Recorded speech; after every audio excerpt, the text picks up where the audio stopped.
Furieux Frangin.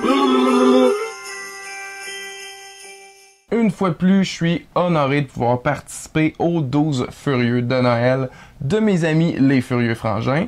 Donc, j'ai décidé d'y aller cette année avec ce que je connaissais le mieux, c'est-à-dire le cinéma. Alors, en avant la critique.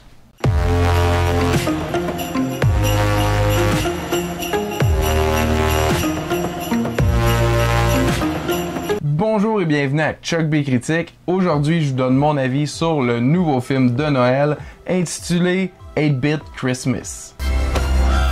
That Nintendo's mine. Video games have been doing all kinds of strange things to children.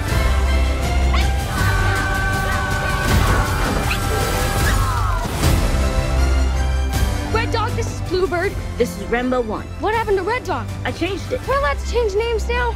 This is Millennium Falcon, super cool. Woo! Love it! À Chicago, dans les années 80, un garçon de 10 ans se lance dans une quête pour obtenir le cadeau de Noël dont tous les enfants rêvent, la console de jeux vidéo la plus récente et la plus formidable, la Nintendo. C'est tiré du livre du même nom, que l'auteur a aussi adapté en scénario. Et c'est réalisé par un certain habitué des comédies, Michael Dawes. Ce qui nous donne droit à un beau petit film de Noël avec une morale en apparence très matérialiste, mais qui s'avère être tout autre au final. Oui, bien sûr, le jeune principal, son but c'est de vouloir un Nintendo, mais les épreuves qui passent au travers pour tenter de l'avoir, vont lui apprendre justement des leçons qu'il aurait peut-être pas appris autrement. Et en plus, ça résulte en des moments cocasses que moi j'ai trouvé assez drôles. C'est vraiment de l'humour bon enfant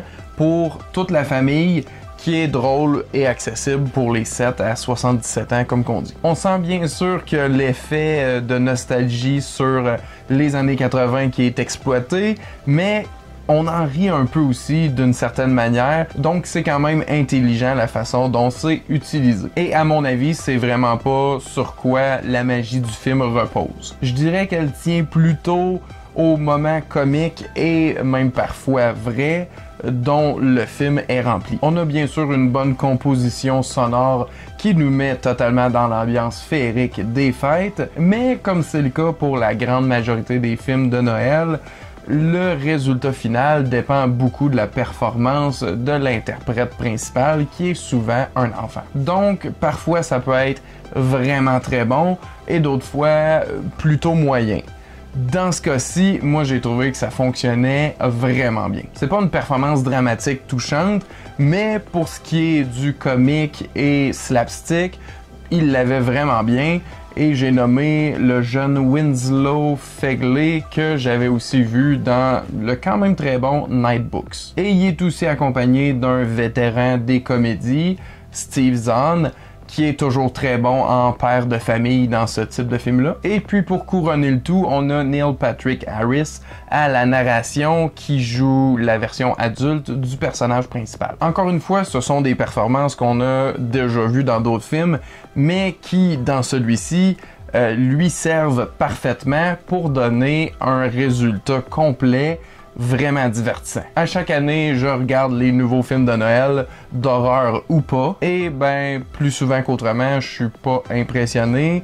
C'est très rare qu'il y en a un nouveau qui s'ajoute à mes classiques à chaque année. Mais je pense qu'avec celui-ci, c'en est un nouveau parce que il est simple, mais il fonctionne incroyablement, du moins pour moi. Parce que je dois dire aussi que j'y ai vu une certaine similitude avec mon film de Noël favori, Une histoire de Noël. Si vous l'avez pas vu, ce qui est très fort probable, ça raconte l'histoire d'un jeune qui souhaite très fort avoir une carabine à plomb pour Noël et qui vit un petit peu des aventures de l'enfance menant à ça. Les films sont vraiment différents dans ce qui se passe dedans, mais dans leur esprit et dans la façon dont ils m'ont marqué, je pense que sont très similaires. Et les deux sont d'une époque qui parle d'une autre époque, dont lequel ils sont nostalgiques. Bref, ça a été vraiment une belle surprise pour moi et je l'espère que ça pourrait l'être pour vous. Donc je vous le recommanderais vraiment à tous parce que ça vaut le coup d'œil. C'est disponible sur HBO Max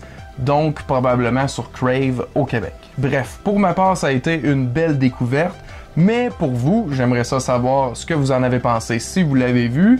Sinon, dites-moi c'est quoi votre film de Noël préféré dans les commentaires ci-dessous. Et juste avant de terminer, j'aimerais en profiter pour remercier une fois de plus les Furieux Frangins de leur chaleureuse invitation. Ça va toujours me faire un grand plaisir de participer aux 12 Furieux de Noël. Et sur ce, je souhaite à tous un joyeux temps des fêtes et à la prochaine!